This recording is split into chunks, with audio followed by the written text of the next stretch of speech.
வீடியோவை எல்லாம் பார்க்குறேன். காலையில் தான் முதல் முறை வீடியோ பார்த்து தான் மிச்சம் சகல வீடியோ பார்க்குறேன். நீங்கள் சொல்றது 100% உண்மை. அதை பற்றி என்ன சொன்னாலும் உண்மை. ஆனால் அதை மக்கள் சிலர் ஏற்றுக்கொள்கிறார்கள். நீங்கள் சொல்றது எல்லாத்தையும் பிறகு நான் ஆராய்ச்சி பார்த்தேன். இந்த கண்ணால அப்படி பல சிலவங்களை பார்த்துருக்கிறேன். சொல்றது முழுக்க உண்மை.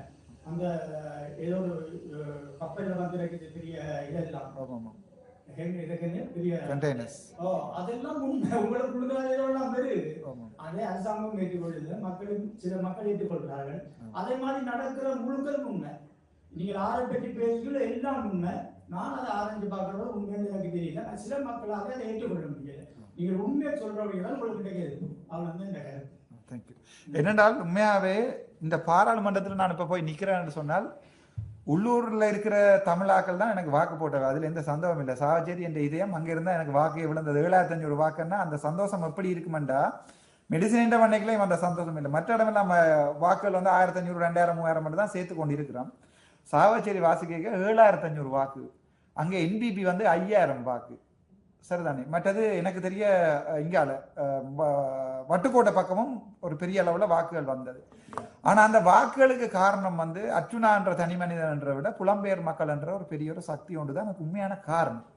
உங்களுக்கு தெரியும், நான் அந்த சாவச்சேரி போராட்டங்கள் ஆரம்பிக்கல எத்தனையோ 1000 பேர் எனக்கு தொலைப்படுத்து அப்பன் கவனம் கவனம் கவனம் என்று இன்று வரைக்கும் என்னோட பயணிக்கிறார்கள் இருக்கிறோம். உண்மையாவே புலம்பெயர் மக்கள் என்று யோசிக்கல.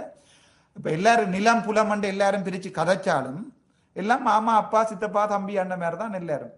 எனக்கு விளங்கலே ஏனென்றால் இந்த புலம்பெயர் மக்கள்ல ஒரு சில பேர் ஏன் அர்ச்சுனாவை எதிர்க்கிறோம் என்று தங்களுக்கே தாங்கள் தெரியாம எதிர்த்து கொண்டிருக்கணும். எதிர்த்து வீடியோ போடினோம், எதிர்த்து குளறினோம், அடிபடினோம், பிரச்சனை படினோம், எங்களுக்கு சப்போர்ட் பண்ண வேண்டாம் எல்லாம் காட்சி. எனக்கு விளங்கல ஏனென்றால் ஒரு இளம் அரசியல்வாதியா உங்களுக்கு முன்னால நான் வந்து நிக்கிறேன்.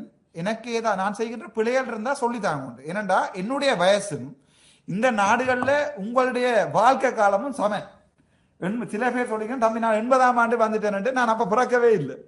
சரிதான். அப்ப உங்களுடைய அந்த அறிவுன்றது புலம்பெயர் சமூக சம்பந்தமான அறிவுன்றதும் சரி, உங்களுடைய இந்த பணவளம்ன்றது வந்து சிங்கள இனம் வந்து இப்போ எரிச்சல் படுற ஒரு உங்களுக்கு நான் ஒன்றை விஷயம் சொல்றேன். சிங்கள இனத்தினுடைய ஒரு ஹிடன் அஜெண்டா தான் தங்களுடைய வீடுகள்ல இருந்து ஒவ்வொருத்தர புலம்பெயர் நாட்டுக்கு அனுப்பணும் இப்போ ஒரு புது அஜெண்டா ஒன்றை செய்திருக்கணும். ஏனென்றால் நாங்கள் இன்று வரைக்கும் அசைக்க முடியாத ஒரு சக்தியாக இருக்கிறது. தமிழினம் அழிஞ்சும் கொலை செய்யப்பட்டும் கற்பழிக்கப்பட்டு கொண்டே மண்ணுக்குள்ள புல்டோசர் போட்டு மூடினா பிறகும் நாங்கள் இன்ற வரைக்கும் ஒரு அழியாத இனமா இருக்கிறது காரணம் புலம்பெயர் சமூகம் என்றது சிங்கள அரசியல்வாதிகள் இப்ப படித்தளிவா வழங்கி கொண்டிருந்தோம். 2002ஆம் ஆண்டு வந்து சாப்பாடு இல்லாம பெட்ரோல் இல்லாம பான் இல்லாம போகிற நேரங்கள்ல என்ன நடந்தேன்டா புலம்பெயர் மக்கள் இங்க வந்து கொஞ்சம் தாசரமான மாட்டுதான் எங்களோட ஒட்டுமொத்த இலங்கையும் அழுது. தேசிய தலைவரை அவர்தான் உண்மையான மக்களுக்கானவர் என்று சொல்லி சிங்கள மக்கள் வந்து சொல்ல ஆரம்பிச்சார்கள் அந்த 2022ஆம் ஆண்டு இலங்கையில சாப்பாடு இல்லாம போன நேரங்கள்ல. ஆனால் எனக்கு விளங்கையில ஏன் இந்த புலம்பெயர் மக்கள் இருக்கிற ஒரு சில பேர் என்ன எதிர்க்கினம் என்னோட வேறொரு அரசியல்வாதியையும் தனிப்பட்ட ரீதியாக தாக்குதல் செய்கிறீர்கள். ஏன் எதிர்க்கினம் தெரியாம தான் எதிர்த்து கொண்டிருக்கிறோம். எனக்கு சொல்லுங்க. இல்ல என்னென்றால் உண்மையத்தான் சொல்றேன். நான் எனக்கு 39 வயசு. நான் ஒன்றும் ராமனோ சீதையோ அல்லது வந்து நான் அவ்வளவு சமூகத்துக்கு உண்மையானவனோ இல்லை. சரிதானே. ஆனால் நான் இப்ப யோசிக்கிறேன் நிக்கிற அரசியல்ல நான் உண்மையா நிக்கணும் யோசிக்கிறேன். ஏனண்டா எங்கண்ட இனத்தின் பெருக்கிற வெற்றிடம் வந்து அரசியல் வெற்றிடம் மட்டும்தான் இப்ப எங்கள்கிட்ட இருக்கு. ஆயுத வெற்றிடம் அது திருப்பி தலைவர் வந்தா தானே. நம்ம 1500 வருஷத்துக்கு எந்த ஒரு தலைவரும் முழக்க மாட்டோம். ஞாபகம் வச்சு கொள்ளுங்க. 6 இருந்தாலும் 2ஆம் தேசிய தலைவர் 2.5 வேர்ஷன் 2.7 வேர்ஷன் எல்லாம் வருது. அதெல்லாம் வாழ்க்கையில தேசிய தலைவர் ஆகலாது.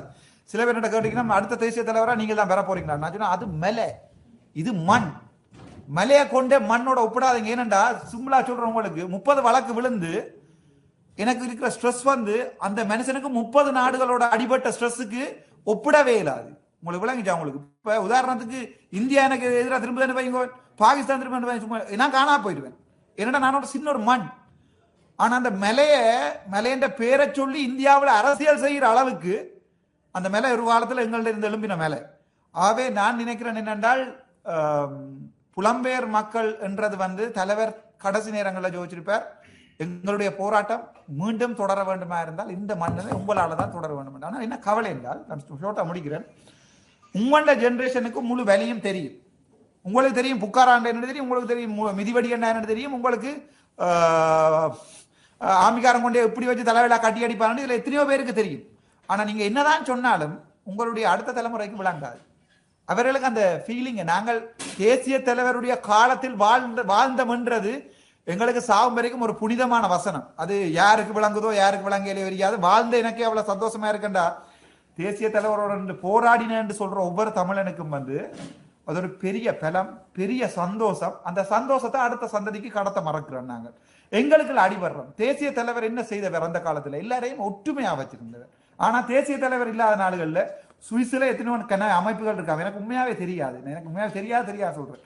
பிரான்ஸ்ல கன அமைப்புகள் இருக்கா, லண்டன்ல கன அமைப்புகள் இருக்கா, எல்லாம் தனித்தனி அமைப்பு, தனித்தனி தேசிய தலைவர் ஆவாரதுக்கு தான் எல்லாரும் ஆசை. எல்லாருக்கும் ஒரு பயம் என்னன்னா, நான் எங்கே அவங்க எல்லாரையும் ஒண்டா சேர்த்துருவேன் பயம் என்ன. அதான் உண்மை. இந்த ஒரு புள்ளியில இந்த புலம்பெயர் நாட்டில் இருக்கிற ஒவ்வொருத்தரும் ஒண்டா சேர்ந்துருவாங்களோன்ற ஒரு பயத்துல தான் இந்த ஒவ்வொரு வல்லரசு அரசாங்கங்களால வல்லரசு நாடுகளால திட்டமிட்ட ரீதியில தமிழ் மக்கள் பிரிக்கப்படினோம். அதான் உண்மை. புலம்பெயர் வார்டில் இருக்கிற 25 லட்சமோ 12 லட்சமோ சனத்துல 80% அரசியலை பார்க்கிறேன். ஏனென்றால் தேசிய தலைவர் மறைவுக்கு பிறகு இனி என்ன நடக்க போகுது, என்ன நடக்க போகுது? கயந்திரமார் பொன்னம்பலத்தால தையிட்டு வியாரை இடிக்கவாயிலும் ஏலாது. ராமனா நட்பினாவால இலங்கையில மறுபடியும் தமிழத்தை பெற்றுக் கொடுக்க ஏழுமா என்ற கேள்விக்குள்ளதான் நீங்க நிக்கணும். ஆனால் ஒன்று, நாங்கள் ஒரு மலையை நகர்த்தோம்னா ஒரு மண்ணா தான் நகர்த்தணும். ஸோ நான் ஒரு புள்ளியை நகர்த்தி போட்டு ஒரு இளைஞர்கள நம்பிக்கையான ஒரு சமூகம் கொண்டு நான் இந்த அரசியலை விட்டுட்டு நான் போறேன். அந்த இளைஞர் சமூகம் நல்ல சமூகமா இருந்தால் அரசியல்ல 60 வயசு 70 வயசு ரிட்டையர் பண்ண பிறகு ப்ரொஃபைல் பிறகு அரசியல் செய்யறதுக்கு எல்லாம் ஆசை. ஏன் 30 வயசுல அரசியலை செய்யுங்க வேண்டாப்பா. என்ன வேலையில்லா பட்டதாரிகள் சொல்லி 3000 பேர் இருக்கிறாங்க. நான் அவங்களுக்கு ஒரு 30 பேர் அரசியல் செய்வோம். அதுல 4 பேர் எப்படியோ மாகாண அமைச்சரா போத்தானே போறீங்க. உங்களுக்கு இல்ல, எங்களுக்கு அந்த ஒற்றுமை இல்லை. எங்களுக்கு நாங்கள் இந்த சமூகத்துக்கு இழக்கிறதுக்கு தயாரா இல்லையான்னு. ஒரு போன் நிலத்துல விழுந்தா காலால அமர்த்தி போட்டு, ஆர்டிஎன் போன் நிலத்துல விழுந்தா காலால அமர்த்தி போட்டு போகும் வரைக்கும் பார்த்து கொண்டிருக்கிற மனநிலையில தான் நாங்க இருக்கிறோம்.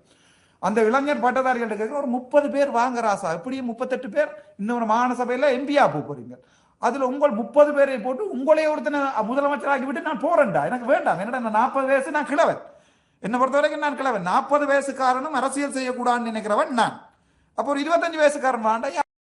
கனடா டூரிஸ்ட் விசா, வெளிநாட்டில் மாப்பிள்ள பார்த்துருக்கேன் டாக்டர், அவ்வளவுதான். நாங்கள் சின்ன வட்டத்துக்கு நினைக்கிறோம். யாருமே இந்த சமூகத்துக்கு இழக்கிறது தயாரா இல்லை. ஒரு தலைவன் தன்னையும் இழந்து, தன்னுடைய குடும்பங்களையும் இழந்து, தன்னுடைய சுகபோகங்களையும் இழந்து 35 வருடமா துவக்க அணைச்சு கொண்டு வாழ்ந்த சமூகத்தை பார்த்து வாழ்ந்த நாங்கள் இப்ப என்ன செய்யறோம்டா, போனை காணையில் என்றா கவலைப்படுறோம். அந்த சமூகத்தை வந்திருக்கோம். இன்றைக்கு விடிய போன்ல சார்ஜ் இல்லை என்றால் அது பெரிய பிரச்சனையா கிடக்கு எங்களுக்கு. ஆனா தலைவர் எல்லாத்தையுமே இழந்து முழு வேலைகளையும் தாண்டி அவரோட எல்லாம் யாரையும் கொண்டு ஒப்பிடாதீங்க. முருகண்ட அவதாரம் என்று அப்பா அடிக்கடி சொல்றவர் எனக்கு. முருகண்ட அவதாரம் தான். சுயர சோழ பாண்டியர் அந்த காலத்திலையும் ஒரு அரசன் வாழ்ந்திருக்கிறான் முருகண்ட அவதாரமா. அது பிறகு இனத்துக்கண்டு வந்த முருகண்ட அவதாரம் என்றுதான் அப்பா தேசிய தலைவரை பற்றி அடிக்கடி சொல்ற வசனம். ஸோ ஷோட்டா சொல்றேன், எனக்கு எங்களையும் தேசிய தலைவரையும் யாரையுமே ஒப்பிடுறதுக்கு விடாதீங்க, ஒப்பிட வேண்டாம். நான் நினைக்கிறேன் அப்படி ஒரு வரலாறு இன்னொரு 1000-2000 ஆண்டுகளுக்கு எங்கள்ட சமூகத்தில் வராது. இளைஞர்களை கொண்டு வந்து இந்த அரசியலில் வச்சு இந்த பழைய வெள்ள வேட்டியர் எல்லாத்தையும் அனுப்பிட்டு நான் போயிடுவேன். அது வரைக்கும் தான் என்னுடைய அரசியல். வேறு ஏதாவது கேள்வி?